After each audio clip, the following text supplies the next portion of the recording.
Bincang bersama.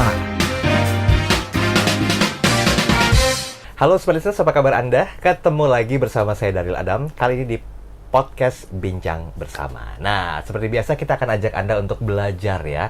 Ketemu dengan orang-orang baru, otomatis kita harus kosongkan gelas untuk mendapatkan cairan baru, ilmu baru, dan inspirasi baru. Hari ini kita akan memanjakan Anda dengan banyak sekali knowledge yang didatangkan dari seorang CEO yang ini bergerak di bidang food and beverage. Siapa lagi kalau bukan Bapak Abraham Victor. Gini aja deh. Oh gini, oke. Oke. Apa kabar Pak? Baik Mas Daryl, Sehat. salam kenal. Sehat, Bisnis lancar ya? bisnis lumayan. Ngomong-ngomong sekarang udah pakai store kan? Udah nggak cloud lagi?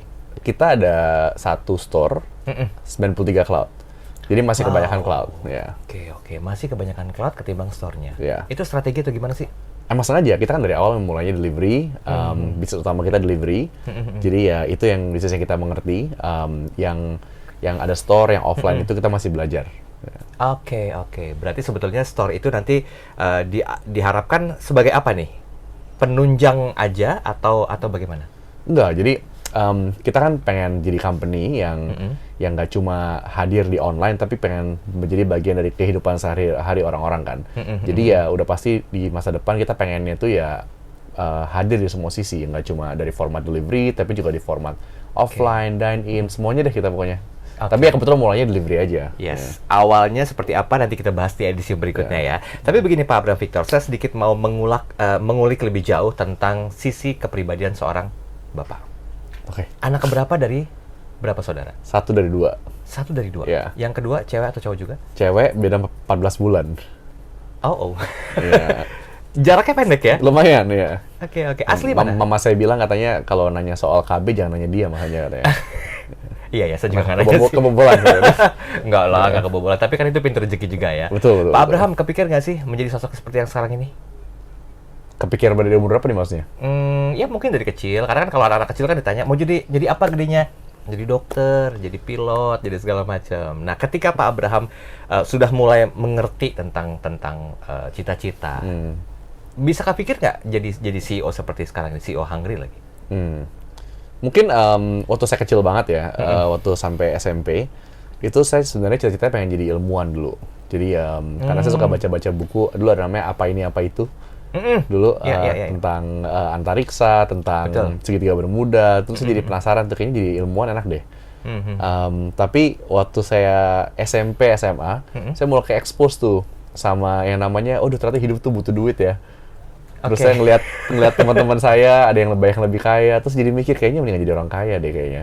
Jadi akhirnya waktu itu saya ingat mungkin sejak saya SMA lah, saya mulai cita-cita tuh pengen jadi pebisnis. Oh, dari mulai SMA. Itu tertrigger dengan melihat apa kira-kira? Temen kah? Melihat kesenjangan ekonomi antara saya dengan teman-teman saya kayaknya. Ini menarik nih. Sorry, sedikit menyinggung masalah ekonomi ya.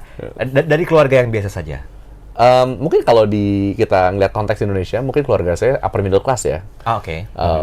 Jadi papa saya itu konsultan, punya kantor sendiri. Oke. Terus ibu saya itu di rumah dan punya sekolah. Tapi sekolahnya itu lebih ke sosial ya, jadi bukan untuk cari duit. Oke. Jadi saya sekolah juga di Indonesia, saya kuliah di Indonesia sampai saya kuliah ya, saya kuliah di UI.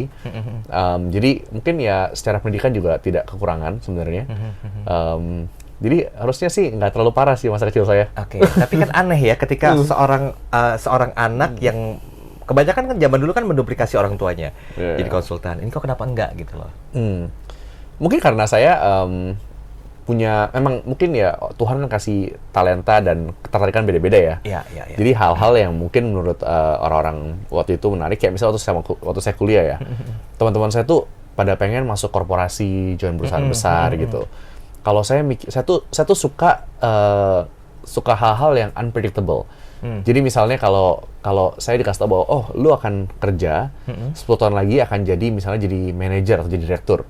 Itu buat saya kayaknya menderita banget ya, bosan banget gitu karena semuanya tuh predictable. Jadi saya pengen cari jalan tuh yang less predictable. Dan makanya akhirnya ya karena itu mungkin jadinya punya ketertarikan untuk explore usaha dan lain-lain. Walaupun mama saya mungkin nggak seperti itu. Oke, berarti di keturunan keluarganya Pak Abraham, orang tua ya, itu nggak ada yang jadi pebisnis? Orang tua saya bukan bisnis. Oh. berarti baru Anda yang memulai. Apa hal unpredictable yang pernah dilakukan dan ditemukan? Selama usaha ini ya? Sebelum menjalankan usaha ini. Sebelum menjalankan usaha ya? Mungkin salah satu hal yang saya suka banget tuh dulu waktu saya SD ya, saya ingat. Itu dulu saya pernah main bola di sekolah. Terus bolanya masuk ke kelas. Terus pas di kelas, ada guru sama ada 3 murid tuh saya ingat. Mereka lagi nggak tahu saya lagi ngapain, saya juga nggak ngerti. Tiba-tiba gurunya bilang, Bram, kamu mau nggak ikutan pelatihan? Saya pikir pelatihan apa nih, kita nggak ngerti kan? Ya udah ikut aja deh. Jadi itu ternyata pelatihan buat lomba Olimpiade IPA ternyata. Jadi itu random banget, kan lagi main bola atau ketemu itu. Saya juga nggak tahu tuh Olimpiade apa. Tapi itu menurut saya yang mungkin membuat saya thrilled gitu, bahwa ini ada hal yang unknown yang bisa saya explore. Dan akhirnya saya ikutin terus sampai akhirnya ikut lomba, tapi kalah sih akhirnya. Tapi pengalaman tersebut, walaupun saya nggak menang, itu membuat saya menyadari bahwa saya suka hal-hal yang saya nggak tahu, unknown, dan saya suka berkompetisi. Dan itu diajarkan nggak kira-kira sebagai sebuah bentuk filosofi hidup dari orang tuanya Pak Abraham? Enggak sih. Jadi Pak Mama saya itu orang benar-benar baik mereka. Jadi mereka tuh sangat peduli sesama. Mereka juga cinta Tuhan. Jadi saya diajarin banyak values-values yang tepat dari saya kecil ya. Cuma kalau soal karir, yang mereka ajarin tuh lebih ke biar saya ya secara akademis itu oke. Tapi mereka nggak nuntut terlalu banyak juga sih. Jadi mereka ya intinya nilai 8 gitu misalnya. Tapi soal karir seperti apa mereka nggak banyak kasih tuntutan sih atau direction ya. Walaupun target juga kadang-kadang orang tua suka ngasih ya. Tahun depan ya kalau bisa nilainya lebih bagus lagi ya. Itu tertrigger nggak kan, banyak hal yang unpredictable juga yang perlu dilakukan kayak gitu atau ditemukan ya sebagai sebuah bentuk aha moment ya. Gimana Pak Abraham? Kebetulan dulu Pak Mama saya kayaknya udah nyerah minta saya nilai bagus-bagus ya. Karena pas SMP itu kan saya SMP 17 orang saya ingat ya. Jadi satu ikut kelas akselerasi namanya. Ini juga random juga, jadi ditawarin mau ikut nggak? Yaudah ikut deh gitu. Pas kelas ternyata, waduh menderita banget ya. Pelajaran 3 tahun di squeeze jadi 2 tahun kan. Betul. PPKN dan lain-lain lagi. Nah terus saya di ranking 17 dari 17 tuh. Jadi iya, jadi pertama mungkin mama saya, aduh kok bisa ya. Tapi lama-lama udah biasa jadinya karena 2 tahun kayak gitu terus. Oh, baik.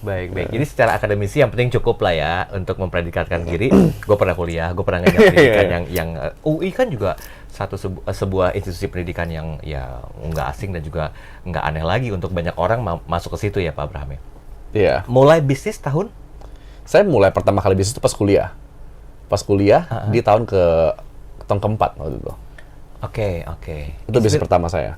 Inspirasinya dari mana kok tiba-tiba kucuk-kucuk bikin bisnis? Padahal kan biasanya kalau orang udah kuliah itu kan mau kerja mau ngantor sambil bisnis. Nah ini kan langsung straight to the point-nya ke bisnis. Sebenarnya SMA sih juga udah pernah jualan sih dulu. Oh ya, oke. Apa jual apa? Dulu zaman dulu tuh USB itu kan USB stick, USB drive itu kan masih barang langka tuh. Jadi dulu saya tinggal dekat Binus. Dulu dekat Binus. Sekolah saya di Kuningan. Dan terus dulu saya jadi beli dari Binus, saya jual ke di Kuningan tuh. Karena pada nggak tahu harga kan, jadi saya jual 2 kali lipat, 3 kali lipat harganya dulu. Yang SMA ya. Iya. Itu udah untung. Lumayan lah buat jajan. Mulai tertarik untuk mendapatkan keuntungan lagi. Betul ya. Oke. Terus kenapa bisa beralih ke bisnis yang sekarang nih, Hungry? Ceritanya panjang banget tuh Pak. Boleh, soalnya saya lulus kuliah 2013. Saya mulai Hungry 2019, jadi 6 tahun lebih tuh jaraknya tuh. Oh iya benar-benar. Jadi saya dari kuliah itu 2 kali bisnis tapi gagal. Terus karena gagal itu saya jadi kuliahnya lulusnya telat. Saya lulus tuh 5 tahun. Jadi saya masuk 2008, lulusnya 2012 harusnya kan. Saya lulusnya 2013. Nah, pas lulus itu saya kapok sebenarnya usaha. Kan udah gagal 2 kali kan. Terus teman-teman saya tuh yang dulu kuliah tuh udah pada kerja, gajinya gede-gede. Saya ingat tabungan saya tuh 200.000 di BCA. Jadi saya benar-benar, waduh pusing mau ngapain nih. Akhirnya saya pikir udahlah saya nggak mau lagi usaha, saya mau kerja aja. Akhirnya saya kerja tuh, saya magang, terus saya dapat kerjaan. Tapi akhirnya memang kalau panggilan kita nggak bisa kabur kali ya. Ketika saya kerja itu, saya sadar bahwa satu-satunya hal yang buat saya excited di kerjaan saya itu cuma gaji doang, nggak ada lagi actually. Kerjaannya saya nggak suka sama sekali sebenarnya. Iya. Dan padahal secara prestis oke, secara pelajaran juga ada. Jadi akhirnya waktu saya 2015 awal Januari itu saya mulai usaha saya yang ketiga. Oke, sebentar saya potong. Ya. Usaha pertama apa yang gagal? Itu usaha pertama itu bikin selai Sarikaya. Mau saya jual ke Sari Roti dulu. Oke. Jadi usaha rumahan nih, cuma kan biar cepet gede gimana ya, telepon Sari Roti deh, Pak mau beli nggak gitu. Itu gagal. Yang kedua? Yang kedua bikin batu bata ringan. Jadi Oh, Hebel. Hebel tuh yang mahalnya. Ini versi yang modelnya tuh kayak bikin kue, pakai blenderan, pakai iya, mixer. tahu, iya. Diaduk-aduk terus Masih dituang. manual ya? Iya, Manual ya. Itu kita bertiga, modalnya satu orang 90 juta dulu saya ingat. Wow. Iya. Tahun berapa tuh? Itu 2013. Itu pun gagal. Itu gagal juga ya. Oke. Gagal Yang ketiga juga. ini? Yang ketiga itu saya bikin ini peer-to-peer lending company Oke. untuk kasih pinjaman ke orang-orang yang dagang online. Jadi misalnya orang yang dagang di Tokopedia, dagang di Shopee misalnya, itu bisa dapat pinjaman dari kita dulu. Nah jadi ya itulah yang kita mulai itu 2016 awal. Berarti 2015 duitnya udah banyak dong ya? Nah itu karena kan saya kerja. Gitu. Saya nanya itu. Saya nanya itu, Pak Abraham jawabnya agak lama. Mau bilang iya banyak tapi malu. Enggak banyak soalnya. Oke. Iya. Gimana? Jadi waktu saya kerja Pak, saya kerja dulu di Nomura Investment Bank. Nah itu duit hampir setahun kerja ditabung buat itu. Oke, source income-nya dari situ. Terus Iya. diputerin, masuk ke bisnis yang P2P ini. Tapi waktu kita mulai P2P, itu dulu itu yang namanya startup itu baru mulai berkembang di Indonesia. Oke, betul. Jadi yang namanya pendanaan dari venture capital itu baru mulai masuk. Jadi saya ingat dulu yang paling gede itu Tokopedia. Dia raise $100 juta dari SoftBank dulu waktu itu. Itu paling gede yang pernah ada. Nah, saya mulai tuh kira timingnya mirip-mirip tuh. Jadi waktu saya mulai, saya pakai duit saya sendiri, cuma 3 bulan, habis itu saya raise fund tapi. Oke. Iya, jadi ada investornya habis itu. Baik, berarti sampai sekarang masih ada P2P-nya? P2P tersebut itu diakuisisi oleh OVO di 2018 akhir. Oh, keren. Ya. Mantap. Dan udah nggak di-handle lagi secara Udah profesional? enggak. Jadi abis itu saya join OVO, stay di sana hampir setahun, baru quit dan mulai hangry waktu itu. Ini menarik nih. Jadi pola kehidupannya itu pertama bisnis kuliner. Iya, betul. Kaya itu kan, yang Iya. ada gagal. Yang kedua, nyentuh produk yang tidak berhubungan sama sekali, bikin batako tadi. Nah, yang ketiga ini P2P. Ini kan jauh-jauh nih, beda-beda nih kan Iya, ya. iya, betul. Kayak nggak kayak nggak terfokus gitu loh dengan satu hal. Karena ada banyak orang yang mau bisnis lemper, misalnya besoknya bisnis kuliner lagi, berikutnya minuman atau segala macam terkonsep gitu kan. Iya. Ini benar-benar unpredictable banget ya. Lumayan. Terus ketemu Hungry itu gimana awalnya? Jadi waktu saya 2019 awal lah kira-kira ya. Saya kan waktu di OVO. Jadi sebenarnya rencana saya tuh pengen stay di OVO untuk selama mungkin Pak, karena waktu saya baru married dan istri saya hamil, jadi saya pikir ya butuh stabilitas kan. Iya. Dan terus saya juga agreement saya dengan OVO itu uangnya harus saya earn, artinya saya harus stay untuk dapat uangnya gitu. Nah, jadi waktu saya pikir saya mau stay, tapi yang saya rasakan itu sama seperti waktu saya kerja di Nomura dulu, di mana saya merasa bahwa satu-satunya hal yang buat saya attracted untuk stay itu duitnya Hanya aja, uang. ya, nggak ada yang lainnya. Sedangkan pertanyaannya, apakah hidup ini saya habisin cuma untuk Cari uang yang uang. segini, atau ada something else? Kalau ditanya role model saya juga semuanya itu entrepreneur, jadi nggak ada role model saya itu yang ini ya, yang profesional misalnya.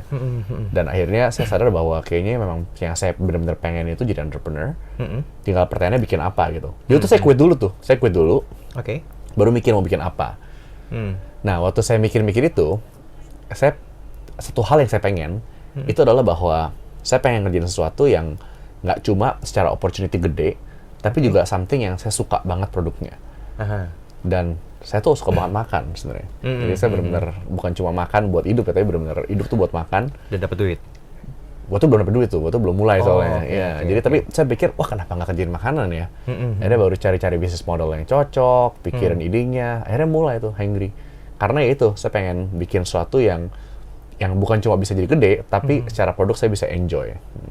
Sebentar, saya sih melihat polanya itu ada ya, tanpa mungkin Pak Abraham Victor sadari. Memulai sebuah bisnis, memulai sebuah bentuk usaha itu kan basically-nya, kalau kita tarik ke belakang lagi, itu kan ada petuah-petuah orang tua yang kayaknya tuh masih dipegang saat ini, sehingga perjalanan hidupnya Pak Abraham Victor sampai dengan di titik ini. Apa yang masih diingat tentang petuah orang tua? Ada nggak? Sebenarnya petua orang tua saya kalau buat pekerjaan saya spesifik nggak ada ya. Ya, untuk Tapi kehidupan. Untuk kehidupan tuh dia selalu yang dua sih. Pertama harus cinta Tuhan, itu pertama. Itu paling penting. Itu jadi Spiritual ya? Iya, itu yang paling penting karena kalau kita lakuin itu semuanya beres. Oke, good. Jadi itu yang paling saya ingat. Terus yang kedua juga ada beberapa values yang ditekanin ya ke saya, kayak misalnya sebelum saya married ya, dia selalu bilang kalau pacaran itu bukan cuma buat pacaran itu untuk menikah. Jadi jangan pernah main-main, jangan pernah coba-coba iseng-iseng. Itu ya lu udah siap atau belum? Setuju. Baru pacaran gitu. Tuh. Jadi coba kameranya. Nah, gimana kalau pacaran itu niatnya untuk nikah? Jadi jangan cuma pacaran-pacaran aja. Ini pesan nih untuk anak smart business nih yang jalanin bisnis gitu ya. Iya. Oke, terus udah ketemu dengan pasangan support juga. Support ya. Oke. Jadi saya juga berterima kasih juga sih ke istri saya karena dulu kan biasanya kan kalau lagi hamil terus ekspektasi mempunyai anak, pasti kan pengennya stabilitas kan. Betul, finansial. Dan iya, kalau mulai company baru tuh stress levelnya tinggi banget, semuanya uncertain. Jadi dan selama 5 tahun terakhir ini semuanya high stress dan high uncertainty. Jadi emang benar-benar ya saya berterima kasih banyak sih ke istri saya. Oke. Sebentar Pak Abraham, memulai bisnis Hangry ini kan di masa COVID ya? Tepat sebelum. Sebelum masa COVID. Iya. Berarti kan ada satu bentuk penurunan grafik penjualan kah, pendapatan kah? Itu dialami apa enggak? Atau ya biasa-biasa aja sih karena orang juga butuh gitu loh makanan, apalagi bisa online segala macam. Justru kita kan mulai itu kan bulan November ya. Terus COVID kan Maret datang loh. Jadi kira-kira 4 bulan setelahnya ya. Sebenarnya kalau kita itu malah naik gara-gara COVID. Justru naik. Iya, karena mungkin zaman COVID itu kan orang-orang nggak bisa makan keluar. Terus mungkin awal-awal masak, cuma lama-lama mungkin merasa kayak masak sama beli mungkin nggak beda jauh, mungkin biayanya ya. Iya. Jadi ujung-ujungnya mungkin beli. Jadi kita actually selama COVID itu naik sih. Ya. Selama COVID justru income-nya lebih ini. Iya. Oke, secara pribadi ada nggak cara yang pernah Pak Abraham Victor lakukan untuk bisa membuat ya paling nggak people atau SDM di Hangry ini mencontoh kesuksesannya Pak Abraham Victor? Oke, sebenarnya sukses itu juga relatif ya menurut saya. Kalau buat saya udah ngerasa? Enggak juga, belum. Jadi saya karena mungkin kalau di otak saya sukses itu artinya kita sampai di sebuah titik di mana kita puas. Oh, akhirnya saya sampai di sini gitu ya. Kalau saya belum sampai di situ. Jadi saya masih di perjalanan kalau menurut saya. Jadi ketemu dengan titik pertama melakukan bisnis, yang kedua, ketiga itu belum dapat titik kulminasi suksesnya. Belum. Sampai dengan yang sekarang. Belum. Sampai kapan kira-kira akan merasakan ini gue yang sebenarnya? Nggak tahu jawabannya. Belum bisa jawab. Karena masih on the track ya. Masih on the track ya. Okay. Ya. Jadi definisi sukses menurut Pak Abraham Victor adalah ketika semuanya sudah. Kalau menurut saya sukses itu ketika kita sudah melakukan yang terbaik di apa yang kita punya. Kalau menurut saya, misalnya kita punya anak, kita benar-benar di waktu yang kita punya, yang kita bisa spend anak kita benar-benar present. Jadi nggak distracted, nggak main HP. Habis itu ketika kita kerja, kita juga maksimalkan apa yang kita bisa lakukan. Artinya kita memberikan yang terbaik, bukan cuma untuk problem yang kita hadapi, tapi juga ke orang-orang yang kita hadapi, mungkin kita melakukan yang terbaik untuk hidup mereka di pekerjaan misalnya.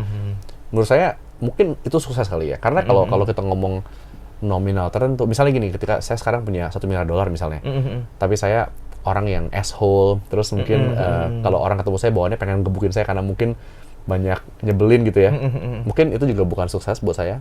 Jadi mungkin sukses itu lebih ke dalam keseharian menunjukkan hal-hal tadi mungkin kalau buat saya. Baik.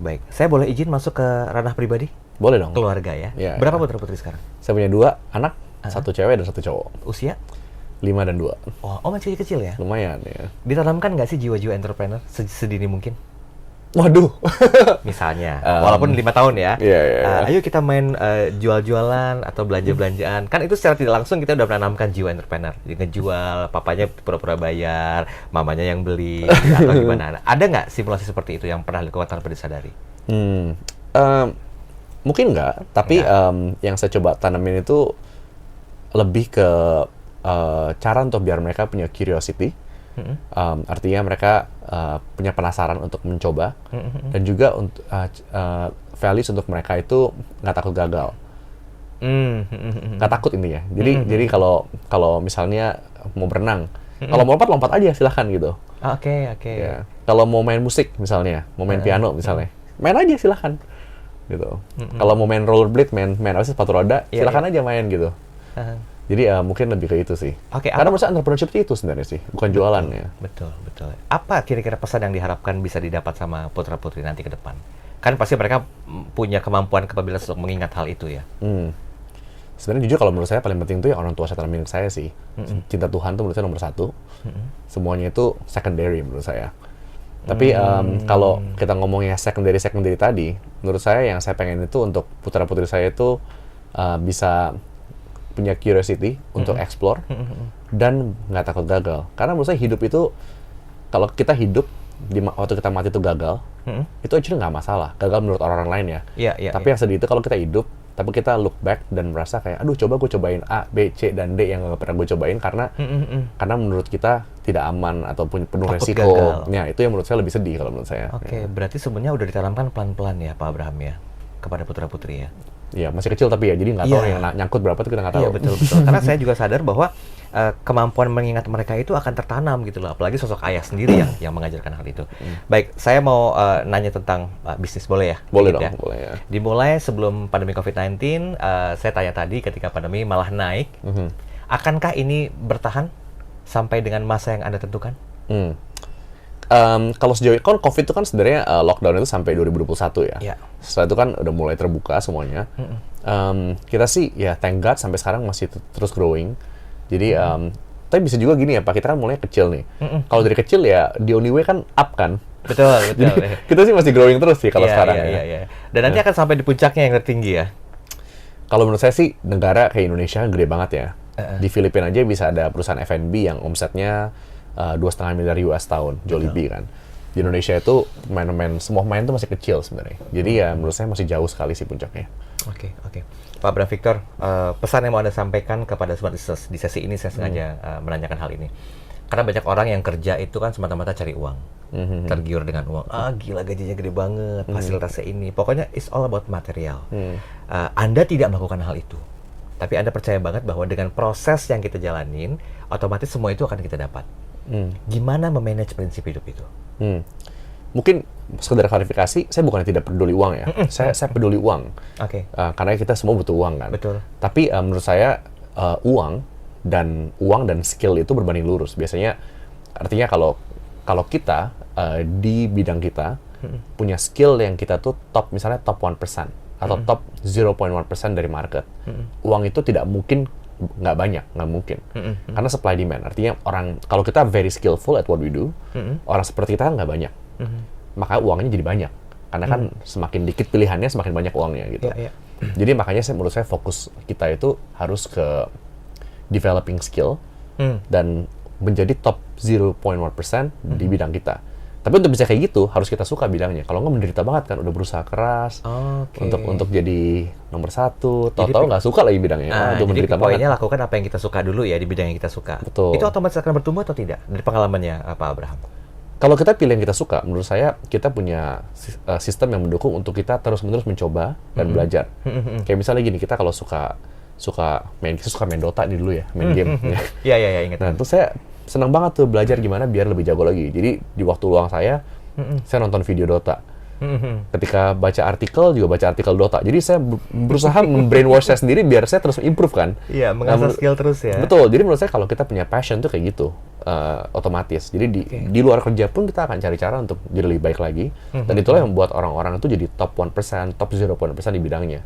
Oke. Ini daging semua isinya nih.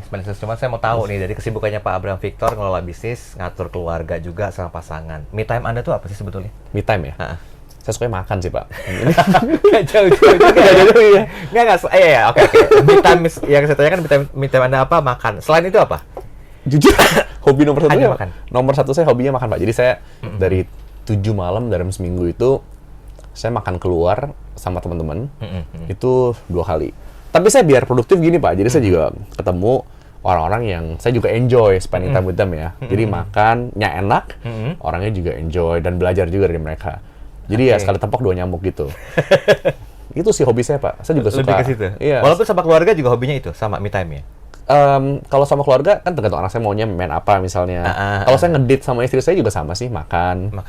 Kadang-kadang kita denger live music kadang-kadang. Apa yang dicari dari makannya me time dalam bentuk makan, Pak Abraham? Anda kan juga punya bisnis makan kan yang people already known banget tentang bisnis Hungry ini sendiri. Saya suka banget makan untuk enjoy makanannya, Pak. Jadi bukan sekedar kenyang. Bukan. Jadi saya suka banget tuh makan sendirian sebenarnya. Oh, kenapa? Karena kalau kita makan sendirian, kita nggak perlu ngobrol, jadi cuma fokus ke makanannya. Jadi saya bisa benar-benar enjoy. Misalnya saya suka banget soto nih, saya baru makan soto sebelum dari sini nih. Oh. Iya. Sarapan paling the best di sedunia itu soto menurut saya. Soto. Jadi saya makan soto, saya bisa enjoy. Wah ini kuahnya, rasanya ada beberapa layer, seberapa concentrated. Kalau ditambahin jeruk nipis, jadi fresh rasanya. Pakai satenya kan, sate kerang, sate telur puyuh misalnya. Lapar deh. Iya Pak, jadi saya benar-benar bisa immerse di makanannya. Makanya saya suka makan sendirian sebenarnya. Jadi, Ada yang dicoba nggak dari sekian rasa yang dinikmati oleh Pak Abraham untuk diaktualisasikan ke bisnis? Mungkin ya, tahun depan mau buka bisnis soto atau apa gitu. soto kalau di delivery agak susah nih masalahnya Pak. Tapi kalau menurut saya banyak ya. Jadi di hobi-hobi saya ini yang saya makan sendirian, saya banyak dapat inspirasi. Misalnya, kalau buat saya makanan enak itu nggak bisa cuma enak. Rasanya itu harus ada misterinya. Jadi ketika orang makan tuh harus kayak, wah ini enak banget tapi apa isinya ya? Kita makan Indomie, itu kita kayak gitu kan, kayak ini enak banget nih. Cuma kalau tanya ini apa yang bikin enak banget kan susah jawabnya gitu. Nah menurut saya faktor enigma misteri tersebut tuh penting di sebuah makanan. Oke. Berarti Anda jago masak juga dong? Gak jago, tapi bisa sedikit. Apa? Kapan-kapan bisa coba. Oh, siap. Kita diundang ya. Apa favorit masakan yang di-create sendiri? Saya lagi senang bikin es krim, karena saya baru beli mesin es krim. Oh, wow. Iya, jadi saya sekarang bikin es krim, berbagai macam rasa. Jadi ya kulik-kulik terus lah kadang-kadang, sampai istri saya mbak saya juga udah pada bingung nih, es krim semua isinya freezernya. Tapi enak? Ya, lumayan lah. Belum enak banget buat saya. Definisi enak tuh kan eksternal ya. Iya. Pak Abraham mungkin bilang kurang enak nih, tapi buat orang lain enak gimana? Kalau teman-teman sih pada bilang lumayan enak ya. Ada yang bilang enak, ada yang bilang oke aja. Tapi buat saya belum enak pasti. Oke, baik. Akan dimasukkan Kak ke etalasenya Hungry? Aduh, enggak nih Pak. Ini enggak. Barang-barang pribadi ini agak mahal biasanya biayanya. Oh gitu. Oh iya. Lo bukannya kalau agak mahal bisa diolah dengan cuan lebih banyak lagi. Gitu ya. Katanya. Terus jangan pikirin dulu ya, ntar. Oke, baik. Oke, saya mau nanya satu terakhir. Hungry ke depannya akan seperti apa? Kalau kita merasa bahwa perjalanan masih panjang banget ya. Jadi di Indonesia kita punya sekarang 94 toko kira-kira. Kalau menurut kita di Indonesia tuh kita bisa grow sampai 3.000 store one day, dan 10 tahun ke depan. Oke. Jadi masih jauh banget. Dan dari segi makanan yang kita buat pun, kita tiap hari tuh, saya kan tiap hari di R&D ya. Jadi saya kerjaan saya tiap hari nyoba 20 macam makanan, mikirin gimana cara improve-nya, gimana cara come up with new flavor misalnya. Menurut kita masih banyak cara untuk kita bisa bikin ayam kita tuh lebih juicy lagi, lebih crispy lagi, harga lebih murah lagi. Terus juga produk lain yang mungkin kita belum pikirin, itu nggak habis-habisnya tuh. Jadi ya fokusnya itu sih saya Pak. Oke, baik. Saya udah kenyang ngulas informasi detail oleh Pak Abraham Victor. Tapi memang edisi ini dikhususkan bagi Anda yang ingin tahu lebih jauh ya, bagaimana sebetulnya memanage sebuah bisnis. Banyak informasi yang perlu Anda duplikasi, mau dimodifikasi juga boleh, mau ditiru juga silakan. Karena setiap orang itu punya prinsip hidup yang berbeda-beda. Ingat, satu poin penting yang disampaikan oleh Pak Abraham Victor adalah ingat selalu Sang Pencipta kita dan jalankan semuanya. Yang kedua adalah, walaupun totally tidak mencari income atau uang dalam bentuk uang, tetapi nggak munafik, uang mempermudah segalanya. Nah, bagaimanakah cara mendapatkannya? Dengan berusaha dan pertajam skill Anda. Kita ketemu lagi di podcast Bincang Bersama berikutnya. Saya Daryl Adam. Sampai jumpa.